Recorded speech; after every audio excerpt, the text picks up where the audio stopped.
This is exactly right.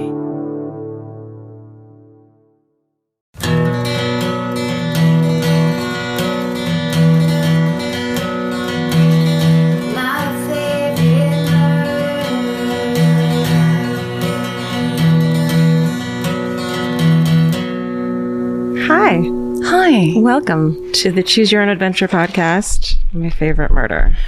This is a true crime comedy podcast that you tune into week after week to find a good time, good feelings, fun, friendship.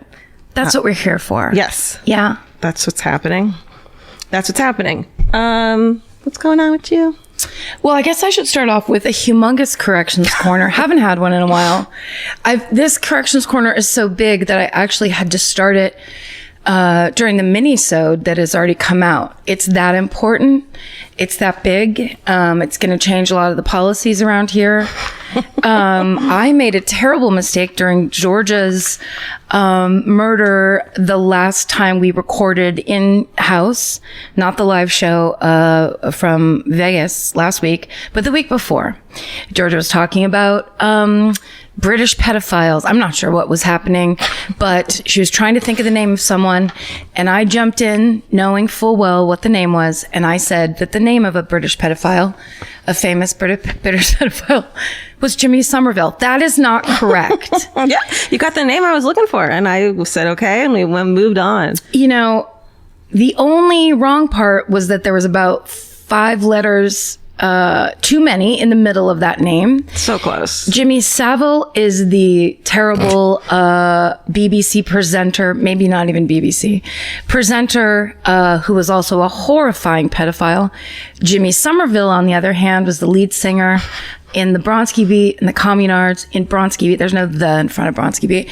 And he is an incredibly talented musician and by all accounts a wonderful human being. By all hundreds and hundreds of accounts that people tweeted at us. Tweeted accounts of the British. They caught wind very quickly of a correction corner that had to happen.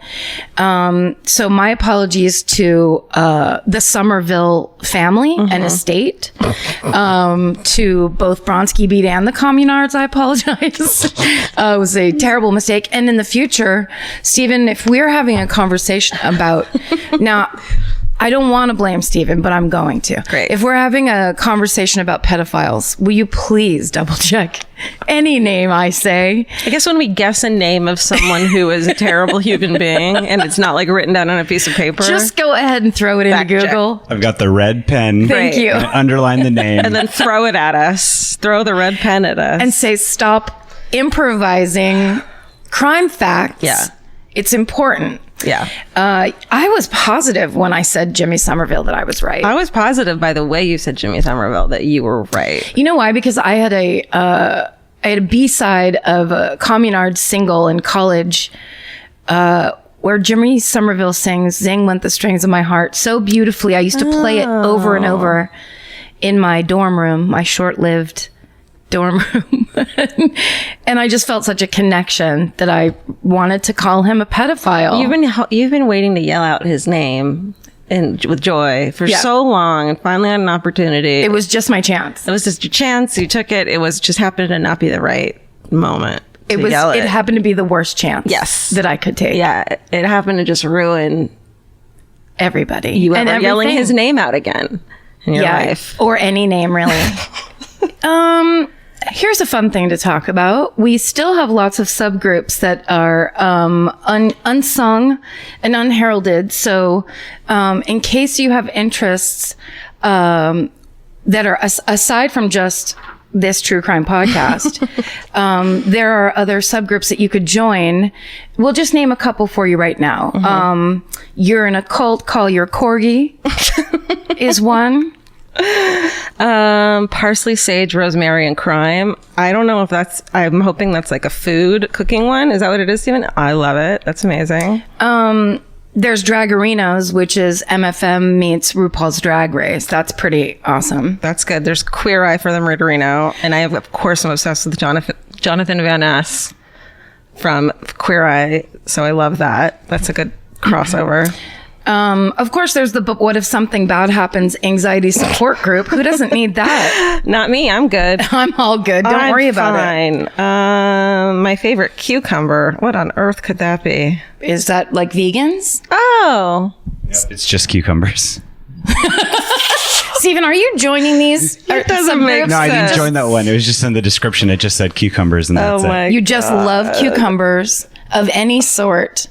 We were actually watching videos the other day at work of, remember they got popular for a little while, the videos where you put a cucumber behind a cat and then when it turns around and sees it, it just jumps straight the fuck up in the air. Yeah. Well, it turns out I'm the only one at work that thinks that's funny and everybody else was bummed out that it was mean to cats. Oh, please. I was like, but it's their instincts. They can't control Yeah. it. They think it's a snake and that makes their feet shoot them directly into the They think air. It's a snake? I think they think it's a snake. They do it with bananas too. Oh, really? Elvis is scared of bananas. He's terrified of bananas when you're at Christmas, when we have a Christmas tree, we surround it with bananas because otherwise he'll go keep eat him the away. Christmas tree. Wow. And he'll just stay away. So like bananas are our new Christmas decoration. I wonder if he thinks that's like a really poisonous snake from the inner jungle. I think the smell of it is like really, really repulsive to him somehow. Like maybe it smells poisonous. I don't know. It's just personal preference. He's a cat. There's not a lot of explaining to do when it comes to cats. or ways to figure it out. No. Here comes a tweet about cat bananas. Get ready to have it explained to you. I want that explained to me. I know. And then, of course, there's Murderino Beauty basket lotion, which is... It's just like, what's a fun way we could say something? Let's make that into a group. I like it. I mean, because it could be about beauty and keeping moisturized and loving Silence of the Lambs. Exactly. There's so many... Look, we all are so complex. Yeah. We can contain multitudes. We like two things, not just one thing. I have listened, this is a little bit off topic, but I listened to a podcast this week that upset me so much. Have you listened to Dr. Death? Oh, no, everyone loves it. Okay. Tell me everything. This isn't even a recommendation because it's huge. It's like every time I open my podcast app, it's the thing that's on there. Yeah, it's like if we were like, you guys should try the podcast Serial. It's like, Yes, everyone exactly. fucking knows it. But it's so good. It's from Wondery. It's really well made. It's very journalistic, but it is about. I never knew that I had any kind of a fear or phobia about botched surgery, and it's about a spinal surgeon who botches surgery after surgery, and it is about these two other.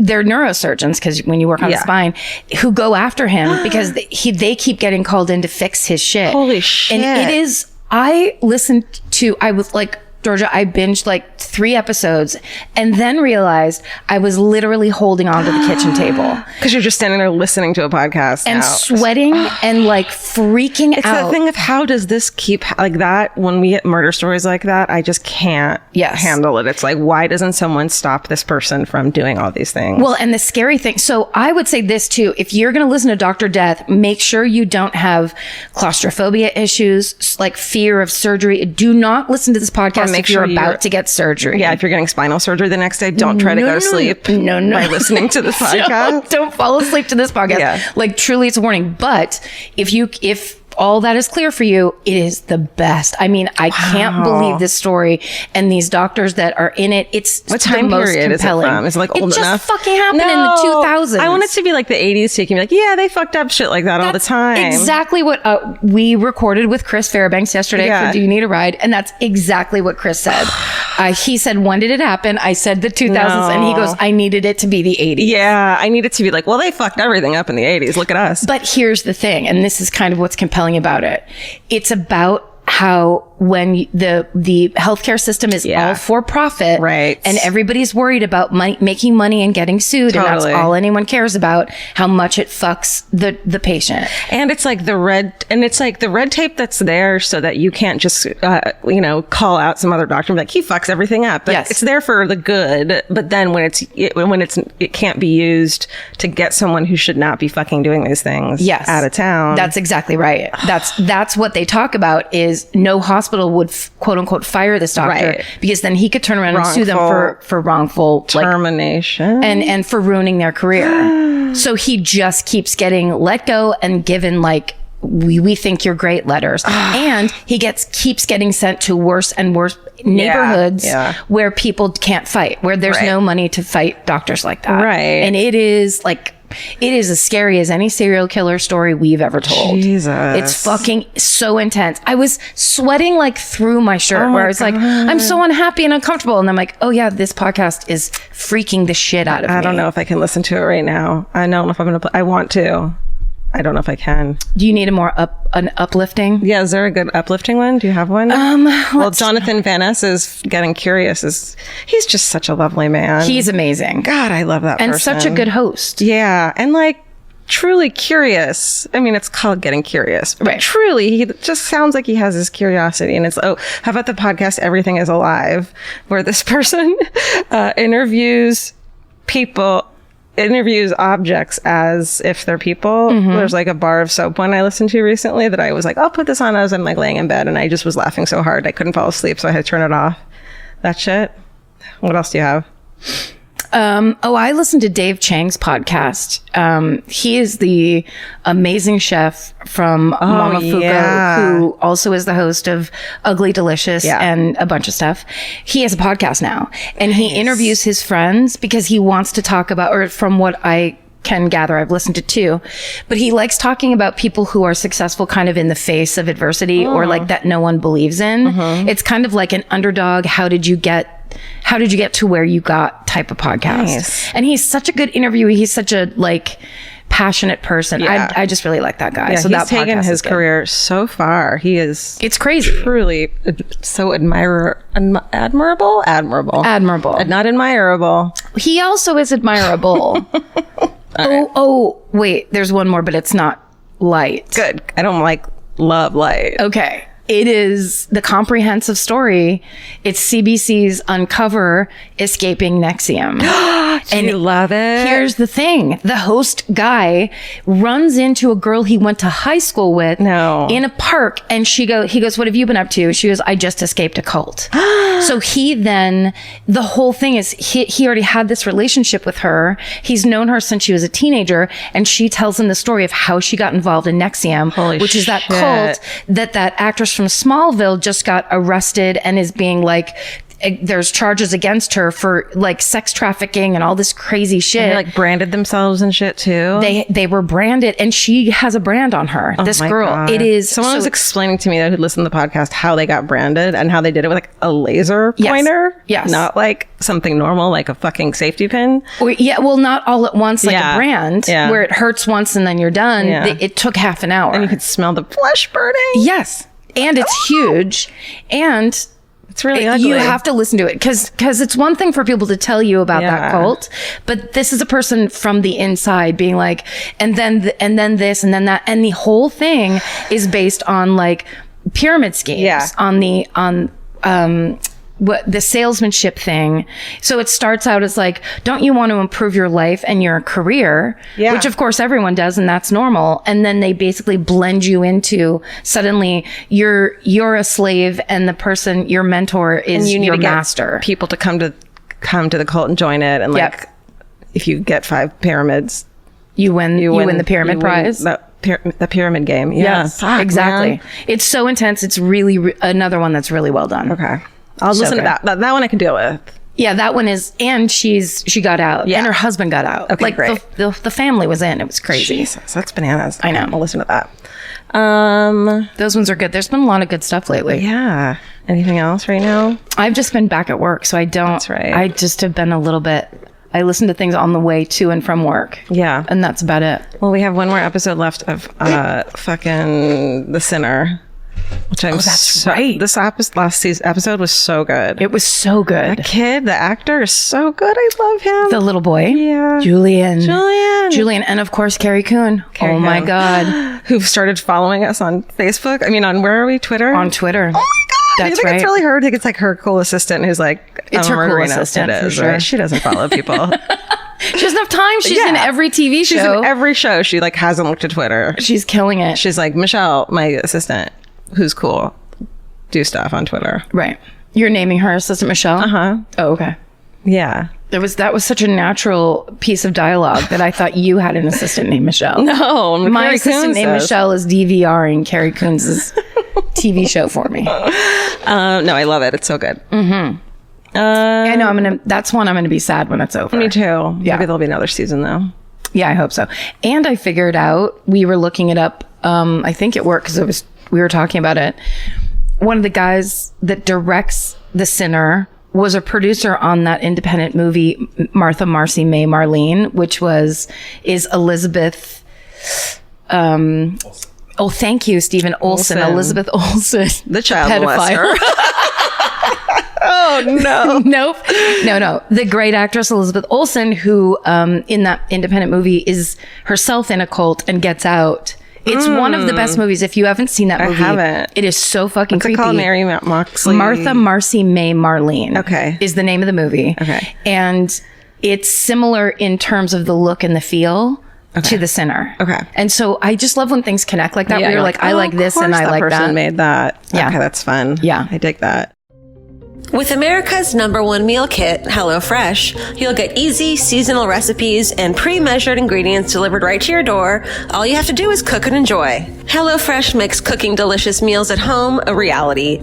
From step-by-step recipes to pre-measured ingredients, you'll have everything you need to get a wow-worthy dinner on the table in about 30 minutes. Say goodbye to endless grocery store trips and takeout. HelloFresh has you covered. There's something for everyone, from family recipes to calorie smart and vegetarian, and fun menu series like Hall of Fame and craft burgers. HelloFresh has more 5-star recipes than any other meal kit, so you'll know you're getting something incredible. HelloFresh is flexible and it fits your lifestyle. Easily change your delivery days, food preferences, and skip a week whenever you need. Break out of your dinnerette and make deliciousness part of every week with HelloFresh. I love that even though HelloFresh is super easy and they make it really basic and like straightforward, you still feel like you're cooking this like incredible home cooked dinner. And that makes me feel good about myself. And that instead of just ordering takeout, I'm actually making something and preparing something at home. And that just, it feels good. So for $80 off your first month of HelloFresh, go to HelloFresh.com/murder80 and enter murder80. It's like receiving 8 meals for free only at HelloFresh.com/murder80, promo code murder80. Go buy. Who goes first this week? I think it's me. No, it's Oh, because Vegas was last week. Yeah. Oh, So, right. Yeah. Okay. Ted Binion. Well, sure. Ted Binion. I'll go ahead and go first. Well, then sure. Why not? I'll try it. This is one of those murders that I normally wouldn't have even probably looked twice at, but it's in so many of those weird small town murder lists. Every time you see one of those lists, this murder comes up in it. Okay. So I just saw it so many times and I was finally like, okay, I'm going to look into this a little bit. And it's weird for sure. And Okay. it also like it deviates. So this is the Kunz family murders. Kunz family murder. Kunz.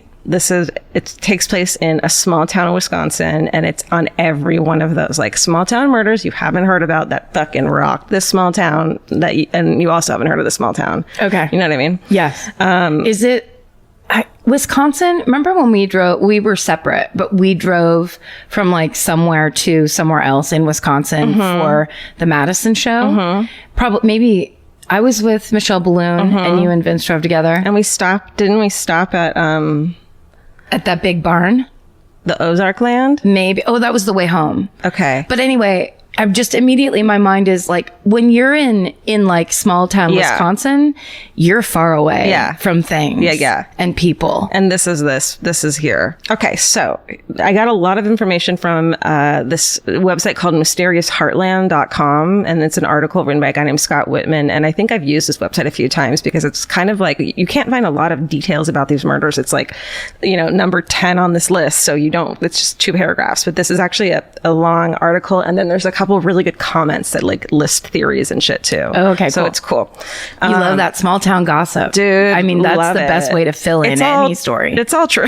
It's all true. Yeah, so this is a town called Athens in it's a quaint rural town in north central Wisconsin, and the population is a little under 1,000 people. Oh shit! So it's fucking small town for sure. It's like a post office. It's a post post office. It's less than 2.5 square miles in size. Like, that's fucking it. The like little town where the post office is. The teenagers just drive around the outside of town every Friday night. Right. Donuts in the fields. Yep. Cows tipping. I don't know what people Cows do. tipping teenagers over. Yeah, cows tipping revenge. cars over. Mayhem. It's got that small town atmosphere. There's, of course, a close sense of community, which is why on the night of the 4th of July, 1987, the whole town of under 1,000 people is shocked when 5 members of a family are all murdered, all shot in the head in their home with a .22 caliber rifle. Fucking execution style. Jesus. Everyone's just like, wait, what? This is insane. Like, shit like that doesn't happen here. So the Kunzes, I'll tell you about them. They're reclusive, super reclusive, kind of like the town, like this is the weird town, don't go to their house people. Oh. They're like weird and creepy. Mm-hmm. They live together in a dilapidated old farmhouse in the outskirts of Athens on a 108-acre farm. And the family's made up of 4 elderly siblings who live in this farmhouse. Irene is 81, Clarence is 76, Maria is 72, and the youngest sibling is Helen, who's 70. They all live together? In this dilapidated farmhouse. Brothers and sisters in their 80s and 70s.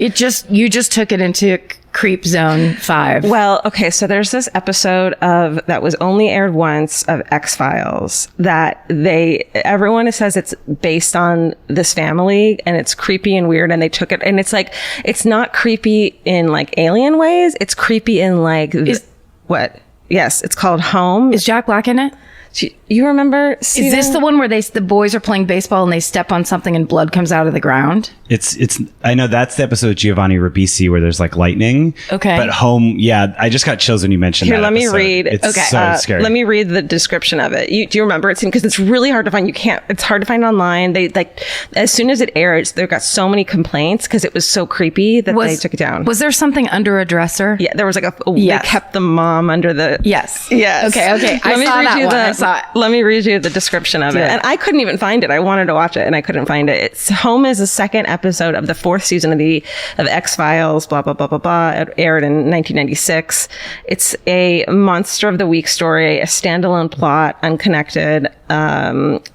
The initial broadcast, it was the only first episode of the X-Files to receive a viewer discretion warning for graphic content, and they only have carried a TVMA rating. So yeah, it's just essentially just a creepy family story. But it's not, it sounds similar, but it's not, it wasn't apparently based on this story. Okay. But everyone thinks it is. So the 4 elderly siblings live there, and they also live there with Helen, who's the youngest sibling, her 2 adult sons. Okay. Randy is 30, and he lives in the farmhouse with his aunts and uncle and mom. And then Kenneth is 55. He lives on a trailer on the property. He's like, I'm not fucking staying with these people. Oh. So their ramshackle farmhouse has no running water and no indoor plumbing at all, where they all live together. They use an outhouse, and all the food is cooked on an old wood burning stove, which also is used to heat the house. This is in the 80s. Uh-huh. Okay. The family keeps to themselves. They don't like party with their friends and shit. And they don't party. Then fuck them, man. Yeah, they don't like to hang and party and, have, I don't know, socials and Tupperware parties and go to fish fries. They near town. Make a hot dish. Got it. And they're known to be hoarders, which includes a large collection of pornography. They're like super in, and I hate to talk ill on the dead because I'm not like, they were gross and this and that. It's like, these were the rumors and they were actually like confirmed to be true once the family died and they went through the house. Not common though to have family collections of pornography. Yes. That's different than the usual. Yeah, because it's like everyone likes something else. It's how do you agree on what movie to watch? That's right. It's hard enough to just with a standard movie. Right. With action, drama, right, romance, porn. So they have a huge collection of porn, including mail order VHS tapes, because that's how you had to get porn back then, probably especially in fucking rural Wisconsin. That's right. Right. And magazines, and they're hoarders, so it's like everywhere. And then the family would watch the tapes together. No. Mm-hmm. And then there's rumors also that there was incestuous happenings. Well, that one would beget the other. Right. One would think. That's right. Yeah. I mean, you can stop now, and this is one of the creepier stories that we've ever told. Yeah, it's definitely got some things. It's also rumored and found to be true after the murders that there are large amounts of cash like hidden around the house. They're hidden in drawers, in boxes, under floorboards, and it's just like huge, like 20 grand is talked about being like found in one place. And but it's weird because there's only one member of the family, one of the sons, Kenneth, who actually has a job. No one else has a job because they're fucking 81 years old and shit. And they don't have running water, but they have all this cash everywhere. God. Is someone selling porn out of like a back window? That's a great question. You can walk by, hold up a $5 bill. Right. But they don't want anyone to get that close, do they? I don't know. I don't know. Maybe they have one of those grabbers from the store. Oh, great. Yeah, I love those. A high shelf grabber. I need one of those. As someone with a tall husband, it's like, I need to make a video of me trying to get something down from the fucking cupboard when Vince is like, putting the crackers here. And it's like 3 feet taller than me. Oh, and speaking of crackers, Kenneth, who the only one who had a job, worked at a cheese factory. Oh. Which I'm like, sign me up. That sounds fun. It smells bad, though. I bet. You're right. Yeah. Okay. So none of the older siblings had ever married, but Helen had these 2 sons. She had given birth to her first son, Kenneth, when she was 15. And she said that the pregnancy was a result of the family's neighbor, a dude who's 40 years old named Frank Gums. He's a convicted bootlegger. And she said he raped her and she got pregnant with Kenneth, who she had at 15. Frank was tried and convicted shortly after Helen gave birth, and he was sent to prison, and he died after he served 18 months. He had denied that he had ever had sex or raped either way with Helen. Wow. Years later, Helen gave birth to her younger son, Randy. Wouldn't name who the father was. Hey, let's talk about sleeping arrangements at the farmhouse. Oh, no. They're weird. Helen and her youngest son slept in the same bed together. And Clarence, who's the 81-year-old uncle dude, he sleeps in the living room with his other 2 sisters, Irene and Marie. They all sleep. Like, it's kind of like Willy Wonka, everyone in the bed together. Grandparents, yeah. That's what it sounds like. Yeah. And I actually tried to find photos of, I can't find any photos of the family, but I could find photos of the farmhouse. And you look at it and you're like, if someone told me that was like a quaint villa in Italy, I'd be like, oh my God, it's so quaint and cute. But then you're like, no, that's like a farmhouse that's falling apart.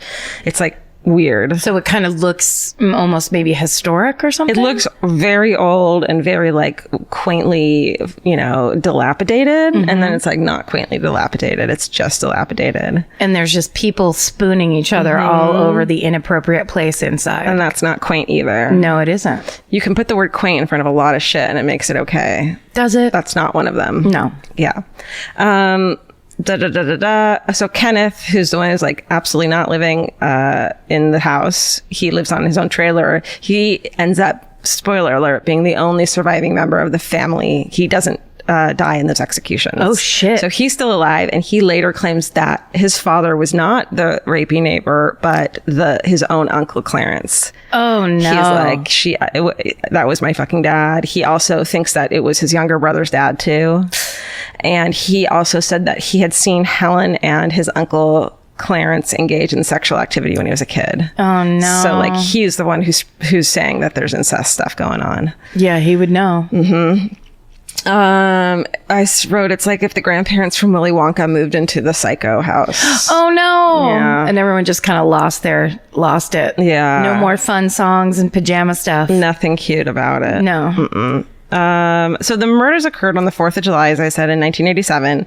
The town had their big fireworks show celebration. I don't know what to call it. And then, what do they call it?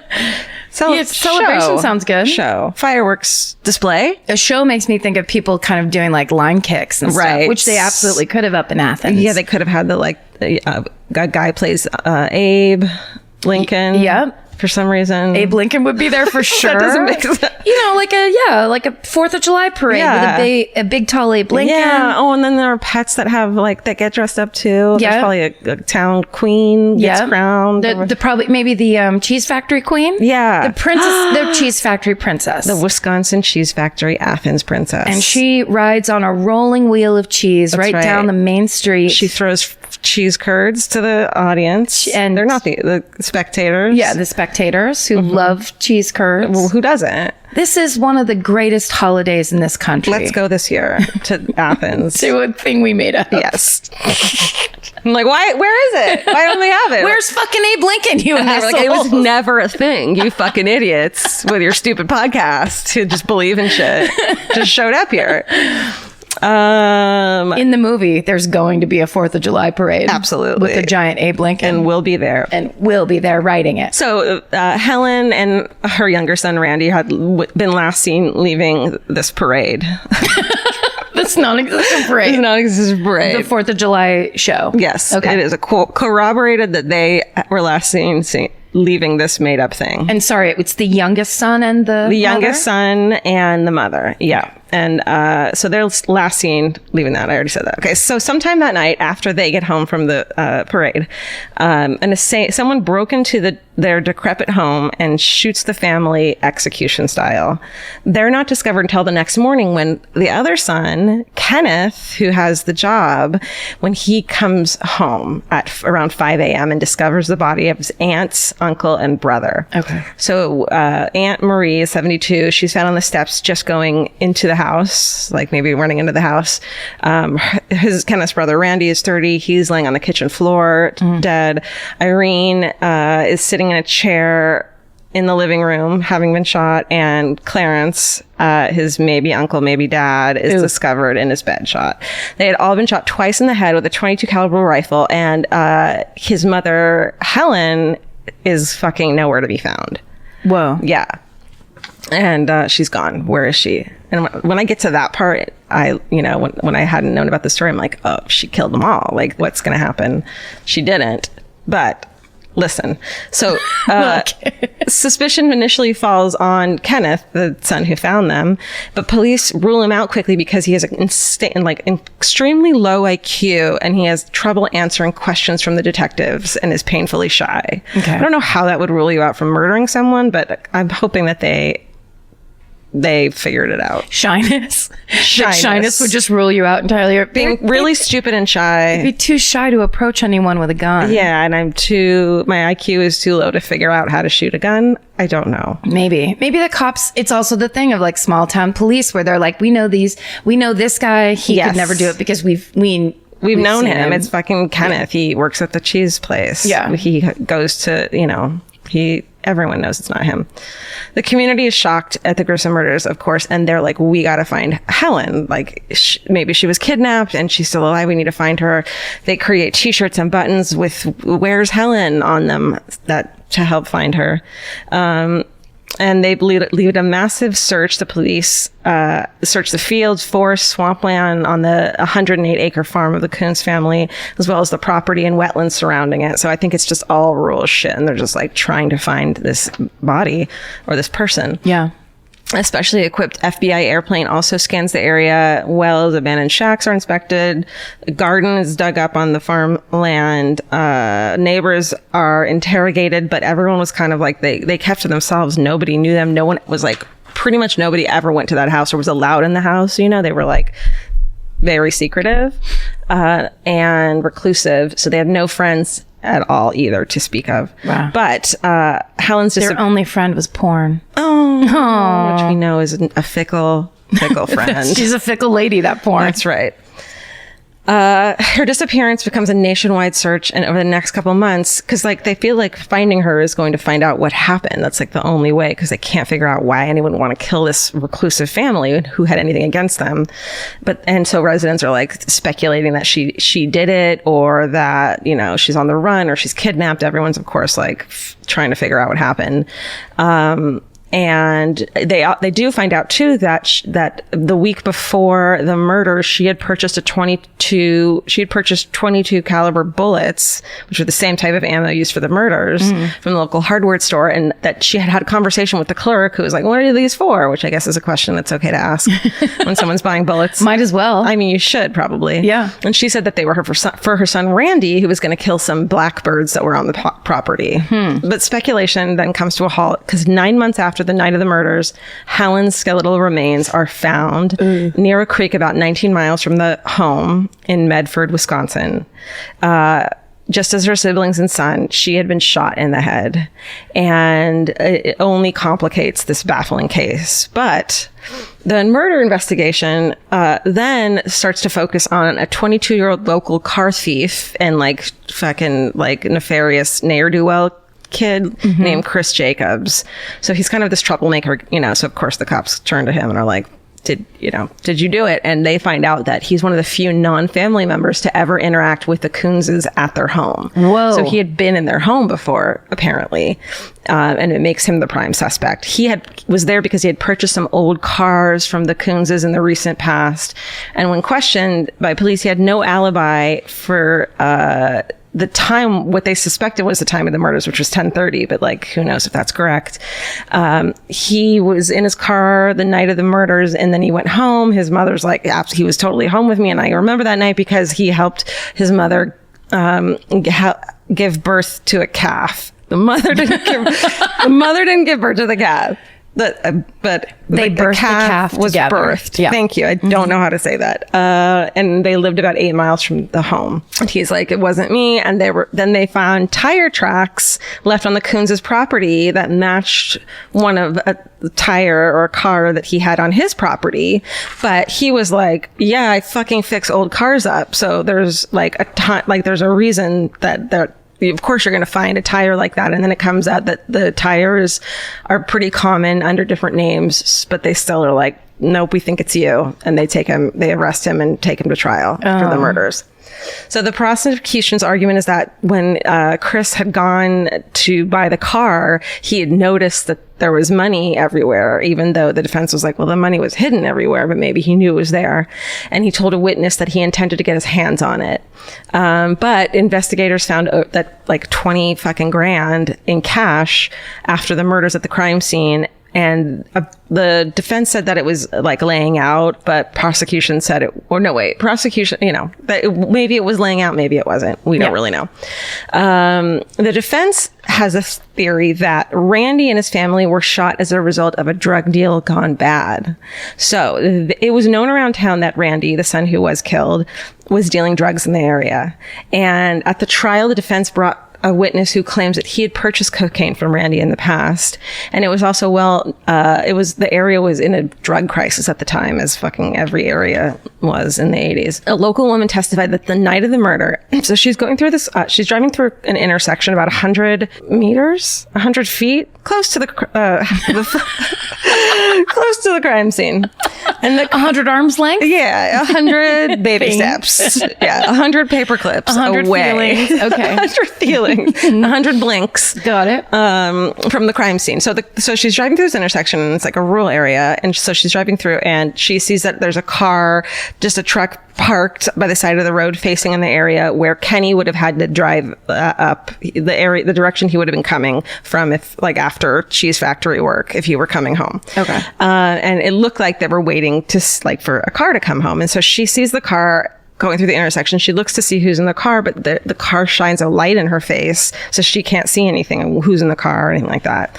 And she says, by itself is scary. I know. If that happened to you, where you were like, I wonder what this is over, and then the person's already, yeah, they're like, we don't want you to know. Mm-mm. And then as she's driving past the Kunz farm, the fucking truck turns around and starts to follow her.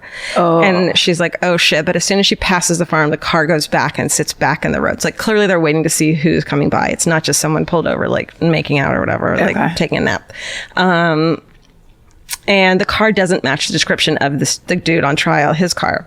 So the defense's theory is that Randy had planned to meet his suppliers that night and pay them the money that he owed them for the drugs that he had been selling. And Randy, the kid, the son who was dead, they think that Kenny, the brother who was alive, who had the cheese factory job, who wasn't very smart, that he had given Kenny some drugs to sell at the cheese factory. Oh. And so that Kenny had, and then it's also known that Kenny had large amounts of cash on him that night, the night of the 4th of July. And he bought a huge amount of fireworks. And I mean, what would you do? Clearly. With a huge amount of cash on 4th of July. Absolutely. Piccolo Pete's for everybody. Right. But he never set them off. And then he went to a bar and bought more fireworks and like bought alcohol that night and was like hanging out and drinking. So like, why does he have this huge amount of money on him? Maybe he spent the drug money that he was supposed to go give to his brother, not knowing that the brother like owed a debt to these drug dealers, and the drug dealers like, we're going to fucking wait here till your brother gets home. Don't lie to us. Like, we're going to get this cash. And meanwhile, he's out just binging fireworks and alcohol. And then maybe he was like, oh shit, if I go home right now, my brother's going to know I spent all this money. I'm just going to sleep it off in the car. And so he sleeps in his car that night, which is why he doesn't get home till 5 a.m. to find his family dead. Oh no. So they think that maybe what happened was the drug dealers were like, this is taking forever. Like, let's go in. We know you have money hidden in the house. Let's go in there. They go in there. Maybe they take Helen in the car to wait with them, like kind of hostage. Oh, right. And when they didn't show up, maybe they took Randy and his mother hostage and then wait at the intersection. They don't show up. They go in the house. There's maybe a fight that breaks out, and then the suppliers kill everyone in the house, so there's no witnesses. They come back to their car where the mother is hanging out, doesn't know what's going on. They drive away and they kill her and leave in this remote swamp, and they kill her and leave her body there. So like, that's how, because why would she not have been in the house is always this weird question, you know? Right. Like, why take the one person somewhere off campus and kill them? Right. But leave all these other bodies just out. Yeah, that's super weird. Like, and so that's a good way to explain why she was found in a different location. Yeah. And the only one who was. Right? Yeah. So, there's no fingerprints or footprints at the scene, which is weird because there was tire prints. And Chris's car had no blood stain. The guy who's on trial has no blood stain or any evidence that Helen or Randy had ever been in the car. And because of all of this, the trial's super brief. And because of the circumstantial case against him, he's acquitted for lack of evidence. Oh, good. Which is like, great. Yeah. But hold on. Oh. Wait. There's more. Okay. After trial, the case grows cold and the police aren't able to find more promising suspects. They still think it's this kid, this dude, Chris. But until 1993, 5 years after the killing, this dude, Chris Jacobs' ex-girlfriend, Stacy Weiss, comes forward and she's like, oh, I forgot to tell you guys this. My ex-boyfriend, Chris Jacobs, admitted to shooting the family. He said he did it. Oh, no. He told me that. But she had been recently caught in Minnesota as an accessory to robbery, and she had threatened when Chris broke up with her to get back at him. So she basically had this bargaining chip. Yeah. Okay. He told me he killed them all. Right. And they're like, well, you're like, well, wait, like that doesn't sound right. And he had already gotten acquitted from this case, so we can't try him again. There's double jeopardy. Well, they arrest him again. Oh. And they're like, well, we're not arresting him and prosecuting him for the murders. It's one day before the statute of limitations runs out on kidnapping that they arrest him for Helen's kidnapping and take him to trial for the kidnapping. Oh, shit. One day before the statute of limitations. And he's charged with her abduction. And his trial, this time for a different crime, he is convicted. Oh, God. Based primarily on the same tire track evidence, but they said it had been, quote, enhanced by the FBI. So somehow, like, looking at the tire treads closer, where they were able to match it to the tire this time. Okay. Don't worry about it. Then after he gets convicted, his ex-girlfriend is never her charges are never brought up on robbery. So it's like, okay. Mm-hmm. So the defense said that, the defense's only argument in this trial is that it was Helen that killed her family and then later dated into a swamp and committed suicide. So clearly his defense he didn't have the money to get anybody good for that second trial. Yeah, that second trial, he had spent all his money on that first one. He had like the lawyer with the flask in his pocket. Yeah. He was like, I'm going to think of some good day Your of. Your Honor. Can I talk to you privately? Your Honor, I have a secret. Just a quick secret really quick. Sidebar secrets. The drunk lawyer, everybody. The drunk lawyer. So he's found guilty. He receives a 31-year sentence. Fuck. Yeah. And he is scheduled to be released in February of 2020. So he's just been serving. I mean, like, that's just like, that's it for. He got served.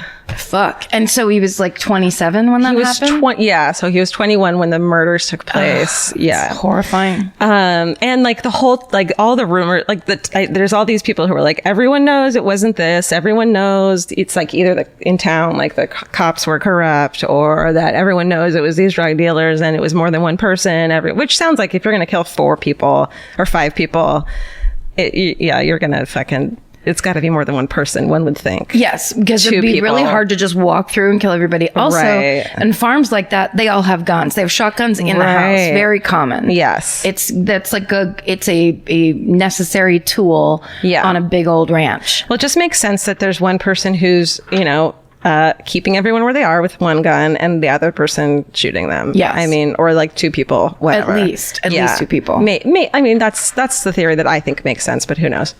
Okay, so that's what's going on with this guy, Chris Jacobs. And it turns out, looking back into the Kunz's family, this tragic fucking thing that happened to them. And it's like, no matter how insane and incestuous they were, they didn't deserve to be fucking killed execution style. No. In their own home and not have anyone really ever get brought to justice for it. It sucks. And it turns out that this isn't the first time that there's a murder tragedy in the fucking Kunz's family. Oh. So let's go way back to 1905 when these 5 siblings, their parents the parents are named Ignaz and Anna, and they live with Ignaz's mother, Mary, in her home in Manitowoc, Wisconsin. Okay. And that's where okay. That's making a murderer. That's right. So Anna, the wife, comes home one day and finds her mother-in-law, her husband's mother, fucking dead in her bed. She had been bludgeoned to death by her husband's brother. Whoa. So that son is sent to live, who also lived in the home with the family. That son's sent to a fucking insane asylum where he lives out his days alongside his another brother who had already fucking been institutionalized before the murder of his mother occurred. Oh no. So his 2 brothers are hanging out in this fucking institution. One of the brothers had bludgeoned his mother to death. Whoa. So Ignaz and Anna are like, shit, man, this sucks. They move to Marathon County, which is where I think where Athens is. He works for a logging company. They have these children. They're raised in an 18 by 20 crudely built log cabin. They're poor as fuck. They don't go to school. They only have each other to rely on.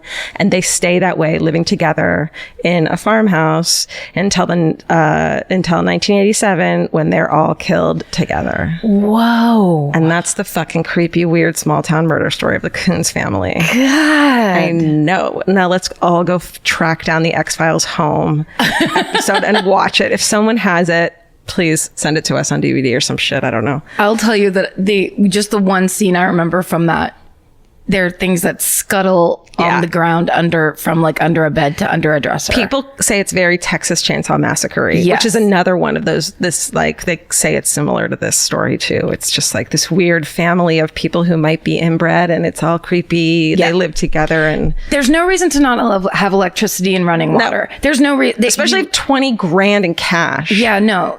There's something about that's very like, something's happening, the dynamic in that family's happening where it's like they refuse... Right. To be like, we're too poor for running water. It's like, great, that sucks. We totally get it. But like, you have fucking cash hidden around your house and you don't have a toilet. Do you think they forgot about the money because there was so much porn? They would just get distracted. Every time they'd be like, we can get oh no, look at this. Oh man. Look at this filthy thing. Yeah. Or like, we don't want the electrician to come out here because he'll see all our porn. There's nowhere to put the porn. Yeah. We can't move the porn to put in pipes. The hoarding situation alone is like, you can't expect normal shit from people who are hoarders. It's like, it sounds like untreated mental illness was the song this family liked to sing from way back in the day. Yes. Even. So it's almost like the stigma of it where it's like, keep it all in, don't let anybody see. Yeah. And that's how terrible, weird, households full of no lights and no running water start happening. That's right. It's so crazy. One big bed in the living room and that's it.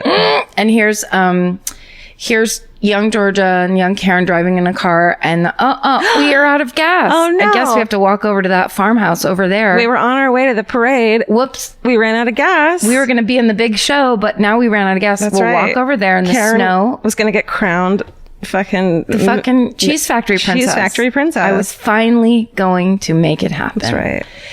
That was horrifying. Thank you. Good job. Thanks. I mean, that's what we do. That's what we like. That's what we've decided to do. It's like, and it's hard to not think of, now I will think of that story every time I drive by any house that's just off the road that looks like they might not have lights. Okay. All right. This is my murder. As I was finishing it up before I came over here, I started thinking about a time in your old apartment where I was like, has Georgia done this one? Because the details started coming together, but I don't think it is. We've just talked about it, maybe? No, I think there's so many stories like this. Yeah. That it's very similar. Yeah. But you please red flag me the second you think it's the same. I'm not going to, because then what? Then the episode's over? No. Then we just talk about other stuff. Yeah. I don't think it is, though. Okay.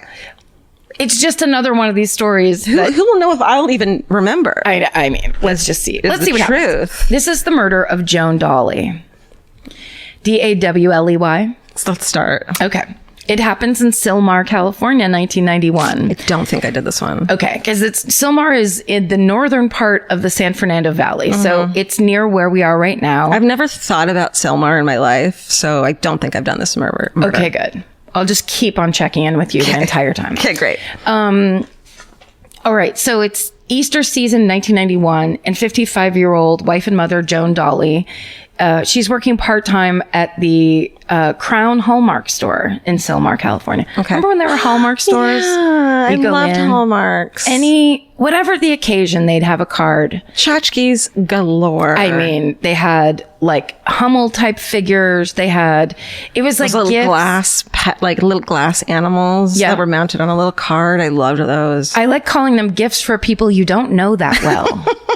Or gifts for grandma. Gifts for grandma. Do you think grandma would like this bell made out of china? It's the thing where one time you said you like penguins, and now every fucking gift you get from your kids is a penguin. And I'm saying that because my fucking own mother gets a fucking penguin from us. That's like my mom, who she said she liked chickens. Oh yeah. And 4 years later, she opened up like a chicken cookie thing. She was like, if I see one more fucking chicken, I'm going to kill somebody. Well, it makes it easier. My mom is penguins. My grandma is monkeys. My sister's black cats. I'm Siamese cats. Yep.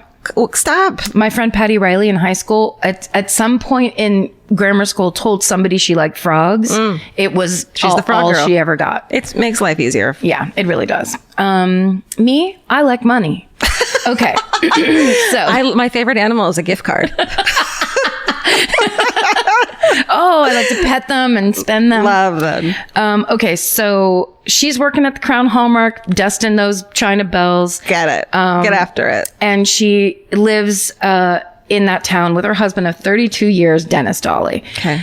Dennis, because it's Easter season, Dennis has volunteered to come down to the Hallmark store and dress up as the Easter Bunny so kids can come in and take pictures with him. That's so sweet. Isn't that nice? Yeah. And Joan's coworkers describe Dennis as the kind of guy who'd do anything for a laugh. It seemed like they had the perfect marriage. And of course, anytime they say that, this, I got this from a Wikipedia page, but also, of course, the show Deadly Women on the ID channel. Ooh, fun. I mean, not fun, but yeah. You know. Also, now I know what's going to happen. He didn't kill her. Well, you'll see. Because anytime on a true crime show, if they say they seem like the perfect couple, you know some fucked up shit is about to start happening. Because no one's the perfect couple. Thank God Vince and I don't seem like the perfect couple. But we kind of do, though, don't we? You do. One's tall and one's short, and you really seem to like each other. That's all that it matters. That's how we know fucked up shit is happening. When Steven and I leave this apartment. That's right. He's putting crackers so high up, you can't get them. I can't reach the chicken and a biscuit. Give me that club cracker, you son of a bitch. Okay. So Dennis has been retired for 15 years, and he decides he's going to get a part-time job at the local golf course to supplement his pension because he's good at golf. although his real passion is fishing. He likes to go on lots of fishing trips. He dreams of owning his own fishing boat. You can't get a job at the fishing course. No, you sure can't. No one will hire you to fish. Why don't they do that? They just don't need it. Okay. It's not... got it. It's not financially the point. feasible. It's not the point of fishing. It's not the point of fishing. It's the point of golfing. So he always goes on these fishing trips by himself, which is fine with Joan because she hates the water, and so because she hates him and loves when he leaves his fucking guts. The house. Okay. After 32 years of marriage, I'm sure she's like, sounds great. Yeah. It's around this same time, 1991. Joan inherits $70,000 from her mother who dies. $70,000 and a house. Damn. Yes. And Dennis tells Joan, you should put the deed of that house in my name. Why? And because he wants to sell it. Okay. He wants to go sell it, and then they can take that money and spend it. He wants a fishing boat. He's got a bunch of plans, but Joan says no. She keeps telling him she's keeping all that money and the deed to the house as a nest egg, quote unquote, in case something happens. Nothing worth $70,000 happens. Right. Like something overnight. Yeah. I mean, what is she planning? Well, here's what it is. Okay. She finally confides to her friend who also owns the Hallmark store. Okay. She keeps it real tight in that Hallmark store. Is it a franchise? It is that woman's franchise. Oh, good for her. She is a small business owner. I'm happy for her. And a good friend to Joan. Yeah. So Joan confides in her and is like, I think Dennis is having an affair. Uh-oh. And so that's why she's like, I'm not giving him any money because he's been spending money like crazy lately. Oh. When he goes on these quote unquote fishing trips. Sure. But she doesn't know on what. Fishing trips should be cheap. Everyone knows that. What do you need? Worms? Worms? You eat food out of a can. Yeah. You got your hobo bindle. I don't know why he's a hobo. He jumps the train to get to the pond. He jumps the train to get back. There's no... You eat the fish. Oh, that's what you eat. Yeah, that's right. You don't need food. You don't need anything in a can. No. Save your 89 cents. So she is suspicious. Okay. So basically, she's preparing to get a divorce. Oh, shit. And Dennis, when she won't give him any money or let him play or really do anything, he's starting to suspect that she might want to get a divorce. And if that happens, she will get half his pension. Oh, shit. And that means he will be financially ruined. So... Don't fuck around then, kid. Right? So... Let's go back to the early years. Joan and Dennis Dawley were childhood sweethearts. They got married in 1956. He was in the Air Force at the time. He was a missile technician. Shit. You gotta be smart as fuck, right? He knows his shit. I mean, one would hope. You gotta hope. I mean, if you're tinkering around with people be smart. You don't just put any old... It's a guy that keeps turning the instructions over and over. What does this blueprint say? It's just IKEA instructions with that little dude. It's a guy next to a missile. Oh, no. Scratching his head. They get shipped to London. Fun. Right after they get married. Joan loves it. She loves the idea that she gets to be this military wife that travels the world with her missile technician husband. Mm-hmm. While overseas, she gives birth to their first daughter, Debbie. And baby named Deborah. There we go. Right? 5 years later, in 1961, they moved back to the U.S. Joan has another baby girl named Lori. There's lots of family home movies where Dennis is playing the devoted father, dressing as Santa every year at Christmas, and of course as the Easter Bunny every year at Easter. 1968, the Dawleys have transferred once again to the military base in Lompoc, California, which is north of here. The girls are 12 and 7. And by all appearances, they're the perfect American military family. It's the height of the Cold War, though. So Dennis keeps having to leave on missions and not explaining where he's going. And Joan, by this point, is tired of moving all the time. They've moved a ton of times. She hates uprooting the family every time. And as the girls get older, they don't like it either. Sure. So it's all becoming a little problematic. 1974, the family's stationed in Omaha, Nebraska. Debbie graduates college. A year later, Dennis retires from the Air Force, and the whole family moves back to California, and they settle down in Sylmar in the northern San Fernando Valley. Is that like super suburby cute? Do you know it's super suburby, not that nice. Oh. A little bit. I mean, like I'm sure it's fine in general, but there's a little crime up there. Okay. It's not. it's not the regular San Fernando Valley that we know of, like Encino or whatever. It's a little further toward the foothills. Yes. Yeah, which got some crime happening. It gets a little risky out there. Yeah. Okay, so just a few weeks after Easter, on April 17th, 1991, Joan doesn't show up for work at the Hallmark store. And it's very unlike her. She doesn't call. She just doesn't show. And her good friend and the owner, that woman's name is Marilyn Rush. She knows how weird this is for Joan. Yeah. So she immediately drives over to Joan's house. She lets herself into the house with the extra key that she knows where it's hidden. And the whole house is in a shambles. There's clearly been a robbery. She walks into the master bedroom and she finds Joan bludgeoned to death in her bed. Oh no, I was hoping she'd be a deadly woman. She's not a deadly woman. Oh. So she's been murdered. So she's been severely beaten around the head. She has a broken finger and she has other defensive wounds on her arms and hands. God. The forensics team, luckily, so it's 1991, the forensics team scrapes the, because they see that there's tissue underneath her fingernails. Yeah, she fought. So they scrape it and they save it. And they know that DNA is now a possibility, but it's the very early stages. Yeah. Paul Holes is just a baby. That's little Paul Holes with this is when he had puffy cheeks. He had puffy baby cheeks, but he was into forensics. He was the okay. That's how he started. So Paul Holes isn't even part of the story. Anyways, he's across the bay. North. He's north and west. Yeah. So the police determined that the point of entry was a break-in in the back of the house. So they just put it together. It's with all the I was going to say ramshackleness, with all the rummaging that's clearly gone on. It's a break-in. Ransacking. A ransacking. Not ramshackled. No. That's from my story. That's from I'm borrowing from your story and putting it into my story. I mean, it sounds like Golden State Killer style. Right. That's right. The bludgeoning. Yeah. And all that. When the family finds out, Dennis and his daughters are distraught. Obviously, they're total disbelief that that Joan is gone, and at such a young age. Yeah. Dennis can barely function. How old is she? 56, 55 or 56. Ugh, that's awful. So yeah, like living this kind of like retiree life. Yeah, like finally, trying to put it together. Sure. Dennis can barely function, and he tells his daughters he can't stay in the house. Obviously, that's where his wife was murdered. Sure. And that he just needs to go away on a fishing trip. His daughter, Debbie, doesn't think it's a good idea for him to be alone. So she says, if you want to go, I'll go with you. And he says, no, I really need to be by myself. I have to be by myself. And so he goes on his trip. We don't trust him now. No. The police don't trust him either. When they talk to Dennis, they feel like he's giving absolutely no signs that he is even upset that his wife has been bludgeoned to death in her bed. Fuck? They're getting real weird vibes. That's a police thing. We know that sometimes people don't act like they're in grief. But you can tell vibes. Yes.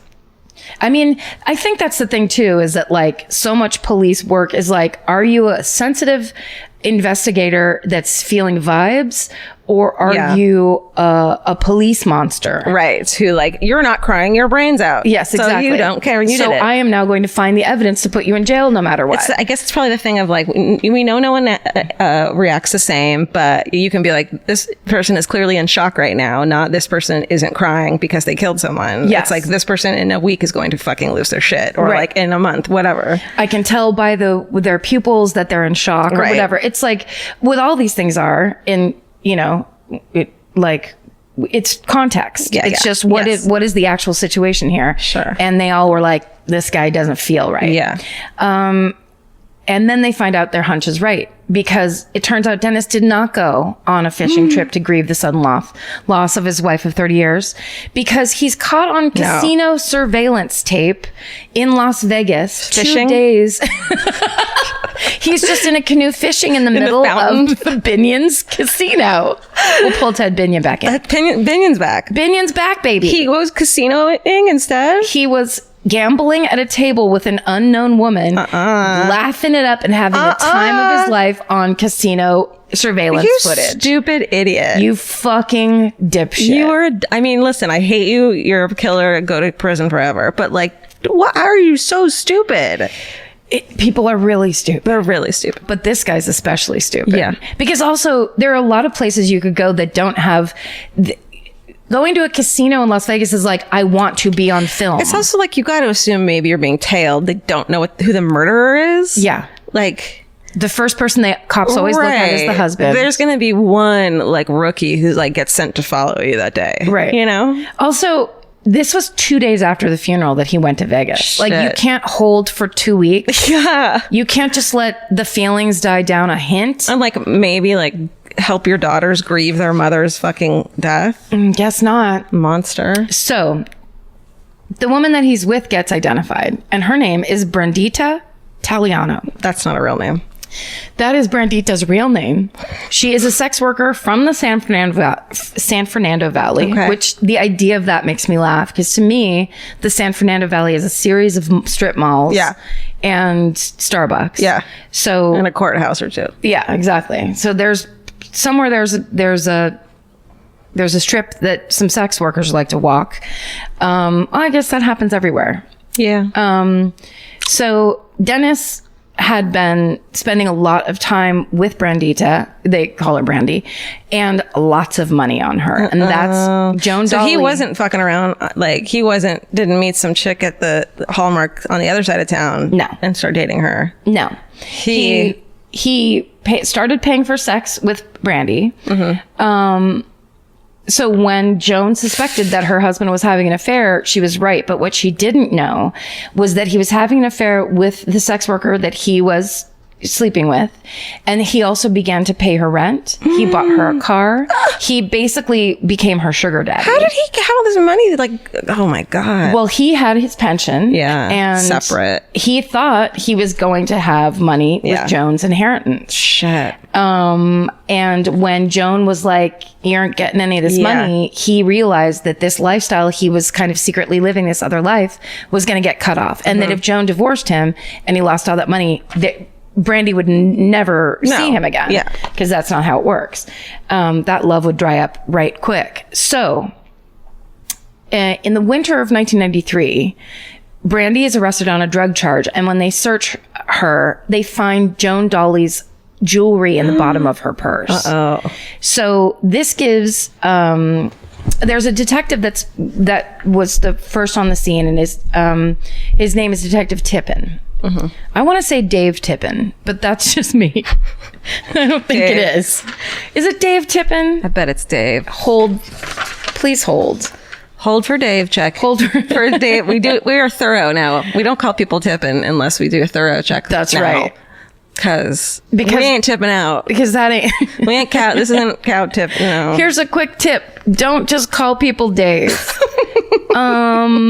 Seems like I didn't write anything down about Dave Tippin. Just Hold call on. him Mr. Tippin. God damn it. Tippin.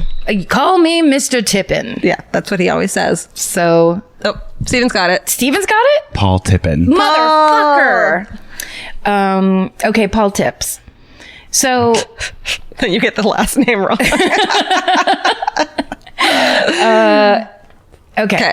So Detective Paul Tippin realizes when this jewelry is matched to Joan Dawley's jewelry, he's like, here's what we're going to do. This is going to get me the warrant so that I can take her DNA and test it against the fingernail scrapings that I kept from under Joan Dawley's fingernails. Woman? Oh my God, I got it. Oh, I actually did this one. Did you know? No, I didn't. He sends Brandy's DNA to the evidence lab. I did not think that twist was coming, even though it's called Deadly Women, the TV show. Right? You thought the one woman was dead, and that's why. That was your only choice. Shit. It's the early 90s. It takes 1 year for the results to come back on this DNA. Get your shit together. Guys, you don't even understand how important you are. But in the meantime, Detective Paul Tippin starts looking into Brandy Taliano's life. So he's not surprised to find, and I'm sure the other policemen that work with him, maybe he didn't do all this work. Sure. But they find that she's been in and out of jail for the past 10 years for drug charges. She's a heroin addict. So a lot of the stuff she's doing is purely just to get drugs. What does surprise them is they find that while she has been in jail, more recently, Dennis Dawley has visited her in jail 14 times. This guy has no chill. He's really not smart when it comes to like basically thinking any of this shit through. He's like, okay, hear me out. If he goes to visit her in jail all the time and just to fucking see her, because he's like in love with her. Yes. Because like he's not having sex with her in jail. No, they can't have sex in jail. You would be surprised that they are not allowed to have sex in jail. So he's visiting her because he fucking misses her and is in love with her. Yes. And also, second only to a Las Vegas casino, where is the one other place you're going to get recorded and filmed and taped on security cameras more than in fucking jail? Great point. So they're having conversations about things that are being recorded. He is apparently smuggling heroin into her and keeping her commissary account filled with money so that she's like gets what she needs in jail. I gotta get that top ramen. I need that one color of lipstick, the only one that's available. Right. Wet and Wild. I need that. It's the 90s, so I need my brown lip liner. I don't need lipstick. I just need my brown lip liner. Just brown lip liner and then maybe a light white gloss. Right. So basically, immediately they're like, oh, holy shit, we've got the husband connected here. And in one of these conversations, he tells Brandy that he needs her help. He needs her to find him someone that can take care of what he calls a big job. Huh. And so... this is before the murder. This is before. Okay. So Brandy introduces him. I bet I know what that big job is. Yeah, I bet it's not fishing. It's not fishing. Or what was his job? Explosives. I don't remember what he did. He was a missile technician. Right. So Brandy introduces him to a career criminal named Gary Ware and Gary's felon associate, who it will not be named for privacy reasons. I don't have it. Sure. I thought you were serious. No, I don't just don't have it. I thought felon associate would be a good stand-in. Great. So I guess Dennis brings him back to his house when Joan's at work. This guy sucks so bad. He really sucks shit. And he tells these two fucking felons that he wants them to kill his wife. And he says he doesn't care what they do to her. While they do that, he says you can rape her if you want to, as long as she ends up dead. Yeah. His childhood sweetheart, the mother of his two daughters, his fucking lifelong wife, not lifelong, up until this long. What a monster. In fact, one of his nicknames later on is American Monster. Oh my God. So they make this plan that these two guys, Gary Ware and the associate, and associate are going to kill Joan, but soon after, Ware is arrested on an unrelated charge, so the plan falls apart. Yeah, and that's the problem with career criminals is you just can't rely on them. You can't, because they're so ambitious in their career of criminality. Yep. So Dennis knows that Joan, at this point, he's like, she's going to divorce me. And if the divorce happens, I will lose She needs to die before she files for divorce. Exactly right. So he's in a big rush. Luckily for him, that's right when Brandy finally gets out of jail. And he says to Brandy, you have to help me kill her. So on the night of April 16th, 1991, while Joan Dawley is asleep in the master bedroom, Dennis Dawley lets Brandy Taliano in the back door of the house where the cops thought it was a break-in. Yeah. They sneak into the master bedroom together. Dennis is carrying a golf club and he begins beating Joan with it. Joan wakes up, tries to fight him off, and that's when Brandy starts to hold her down so that Dennis can beat her to death with his golf club. And when she struggles, that's when she gets Brandy's skin underneath her fingernails. Oh my God. And then they go, once Joan is dead in bed, they go around the house and try to make it look like a robbery gone wrong. Yeah. But as we know, then that's around the time that the cops find the Las Vegas footage of him 2 days after his wife's funeral in Las Vegas with Brandy at the fucking craps table, living his best life. They had actually taken Joan's money, gone to Las Vegas. They had shopped. They had gambled. It's all on security cameras. They took home movie footage of they went on all these trips together. Dennis Dawley was so stupid. He claimed Brandy as a dependent on his taxes. What? He bought new cars and put the titles in her name. And her name was also on the deed when he bought a vacation home in Big Bear. What? What the fucking fuck? So he basically went out of his way to tie her to him. Yeah. I mean, oh God, as awful as this sounds, it's like, I'm glad that it wasn't, like the rape part to me is so horrific. And the whole thing is awful, but like, you know, thank God that one guy went to fucking prison. The whole thing sucks, but like, wow. Yes. And like the coldness. No thought of like, the girls are going to find out how their mother died and what happened to them. Yes. And he's like, I don't care what you do. Because, well, that's what narcissism is. And that's like this kind of extreme, you know, whatever he was is an extreme narcissist or a psychopath. Yeah. Where they don't care about other people's feelings. I get him not think caring. about It's like about his wife, but like, I don't get it. But like his daughters, he must have loved them and not wanted them to...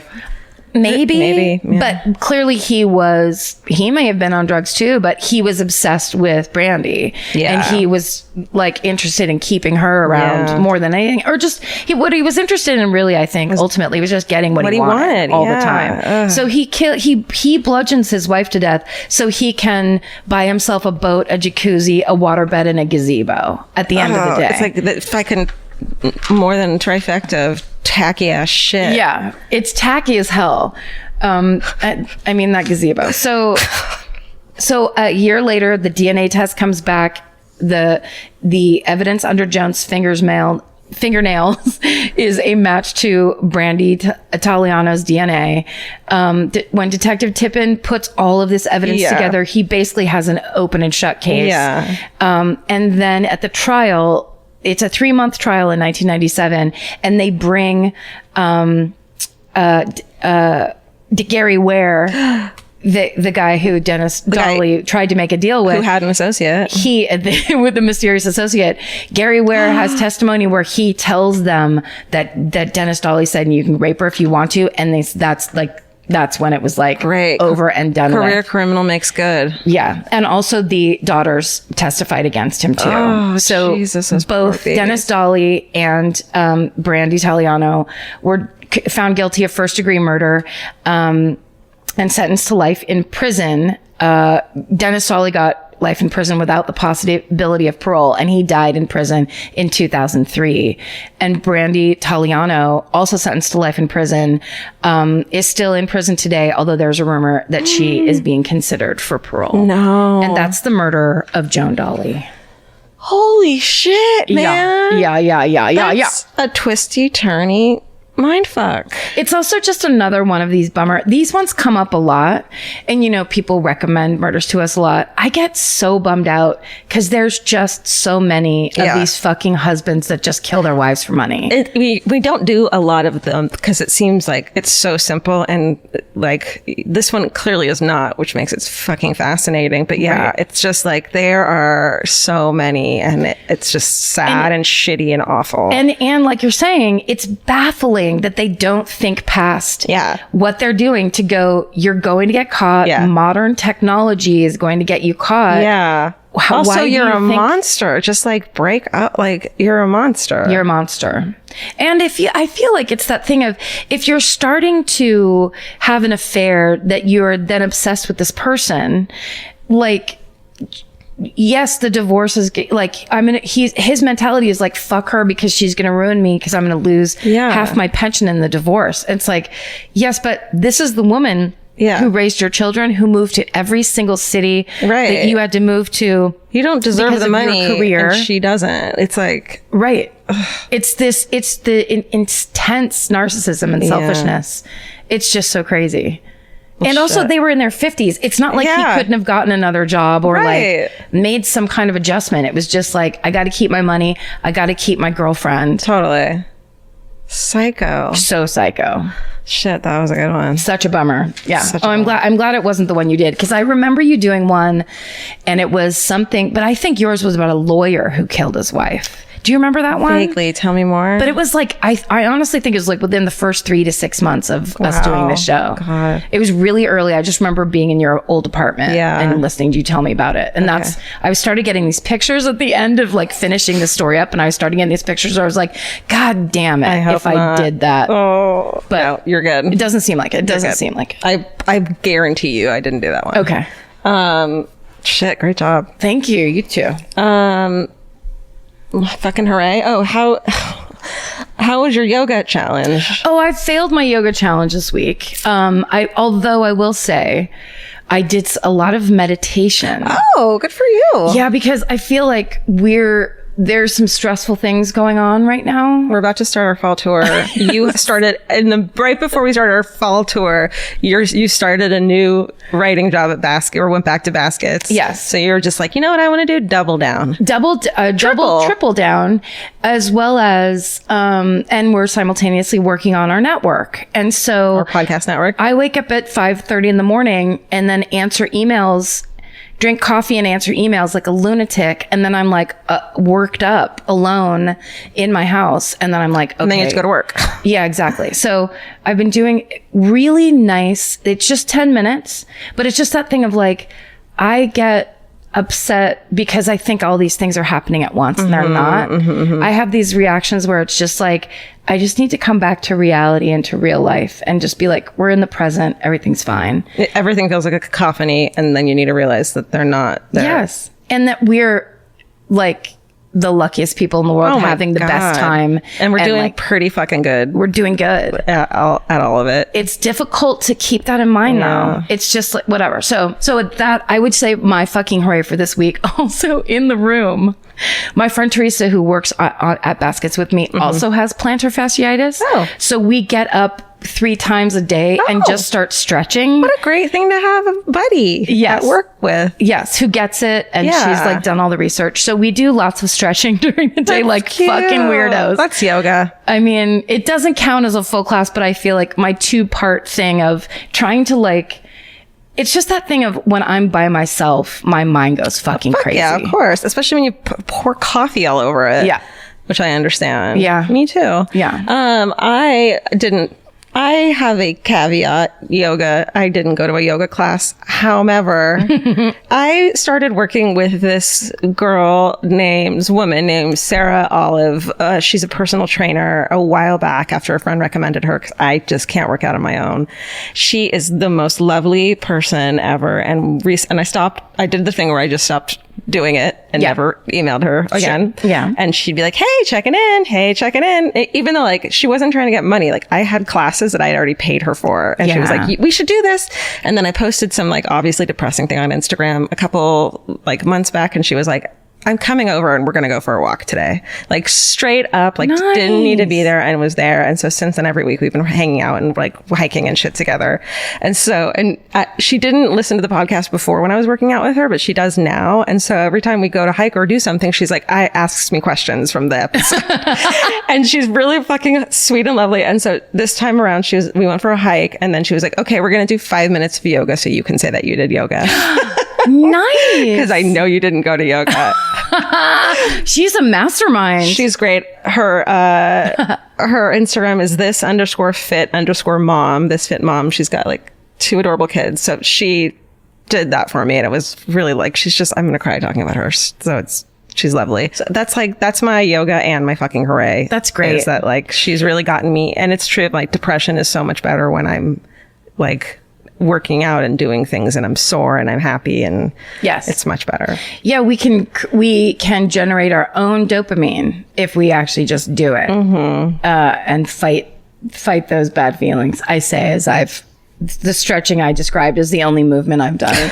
But here's the thing. I'm not giving up on this yoga challenge because I like that something's hanging over my head and it makes me think about it every week and it makes me go, okay, if you're not going to do it, what are you going to do or do something? Well, yeah, we'll keep it going. And I think since we're about to leave for the fall tour, which is this really stressful thing of it's weekends, but it's like we have to be in a different city every day and we have to leave a day early, come back a day. But it's a lot of hotel rooms, a lot of eating like shit. And so it's a good thing to have in our head as we start this process. I think of like, just do something. I mean, you can. You better not say anything to me about it. I'm not going to talk. I'm not going to call your hotel room and be like, let's do yoga. Oh my God, did you order broccoli? Lobby yoga.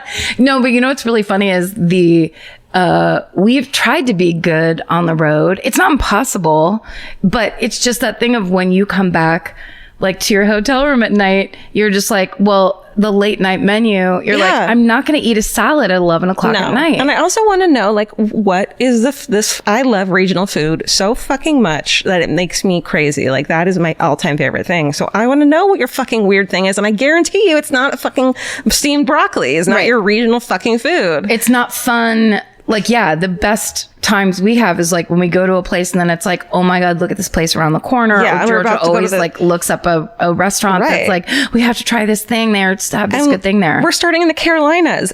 You know how much I love barbecue? It's one of my favorite things in the fucking world. Yeah. So it's going to get ugly this weekend. It's going to, we're just going to stay, what we're going to do is stay in the moment. We're going to stay conscious. Yeah. And then if macaroni and cheese happens, it happens. Yeah, and it's gonna happen. That's right. So we'll see you guys this weekend. Who's coming out? And thank you guys for listening. And you guys are the best. Stay sexy and don't get murdered. Goodbye. Hey, Elvis, you want a cookie? A cookie?